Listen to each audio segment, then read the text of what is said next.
పేదల చేతుల్లో పట్టాలు, పెద్దల స్వాధీనంలో భూములు. ఇది ప్రకాశం జిల్లాలో భూ పంపిణీ తీరు.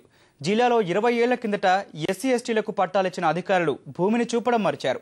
తమకు కేటాయించిన భూములు ఎక్కడున్నాయో తెలియని రైతులు కూలీలుగానే మిగిలిపోయారు. ఇది అదునుగా భావించిన పెద్దలు వాటిని ఆక్రమించుకున్నారు. ప్రకాశం జిల్లాలోని హనుమంతునిపాడు, వెలిగండ్ల, సిఎస్ పురం, పుల్లల చెరువు, ఎర్రగొండపాలెం మండలాల్లో భూమి లేని ఎస్సీ ఎస్టీ రైతులకు 20 ఏళ్ల కిందట ప్రభుత్వం భూ పంపిణీ చేసింది. పట్టాలిచ్చిన ప్రభుత్వం లబ్ధిదారులకు భూమిని చూపడం మరిచింది.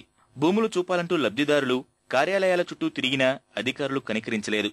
ఇదే అదునుగా ఆ భూములను కొందరు ఆక్రమించుకుని సాగులోకి తెచ్చుకున్నారు. గవర్నమెంట్ మాకు భూమి ఇచ్చింది, ప్రభుత్వం గవర్నమెంట్. కానీ ఆ బెత్తడి భూమి కూడా మాకు గవర్నమెంట్, ఈ ప్రజలు రైతులు మాకు ఇవ్వకుండా ఇట్లా చేసిండ్రు.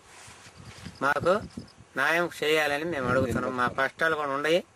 మాకు పట్టాలు కూడా ఇచ్చిన కూడా వాళ్ళు రైతులు మాకు అడ్డం తగిలి మా భూములకి మమ్మల్ని వేసుకొని సాగు మనం చేయలేదు. వాళ్ళు అడ్డం తగిలి ఎంత గందరగోళం చేస్తుంటారు. సహకారం చేయడం లేదు కదా, చేస్తే పర్వాలేదు, మేము ఏదైనా కానీ ఎంటాడుతాం. ప్రభుత్వం మమ్మల్ని పట్టించుకున్న దిక్కే లేరు. ఎవరికి అడిగిపోయినా రేపు చూద్దాం, మాపు చూద్దాం, దాన్ని ఇప్పుడు దాన్ని పని కాదు ఎంఆర్ దగ్గర పోతాం. రేపు రాకుండా ఎల్లుండి రాబోమంటాడు, తిప్పుతుంటాడు, తిరుగుతూనే ఉన్నాం. మేము ఎంత వారం తిరిగాము, పేదవాళ్ళం కూలి చేసుకుంటే కూడు లేకపోయా మా పరిస్థితి ఎట్టుంది.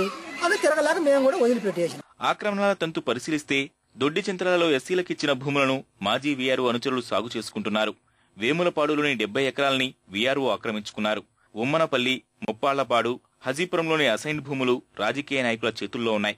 ఈ భూములకు అసైన్మెంట్ కమిటీ ఆమోదం పొందినా పంపిణీకి అధికారులు వెనకాడుతున్నారని స్థానికులు అంటున్నారు. మనకిచ్చిన పట్టా యాడికి పోద్ది, మన దగ్గర ఉంటది కదా అని చెప్పని సాగు చేసుకుంటా ఉన్నారు. కానీ ఇంప్లిమెంట్ చేసుకోవాలి. ఆ ఇంప్లిమెంట్ చేసుకునే సందర్భంగా దాన్ని ఆధారం చేసుకొని సాగు చేయలేదన్నటువంటి దాని మీద వీళ్ళు వేరే రూట్ మార్చుకున్నారు.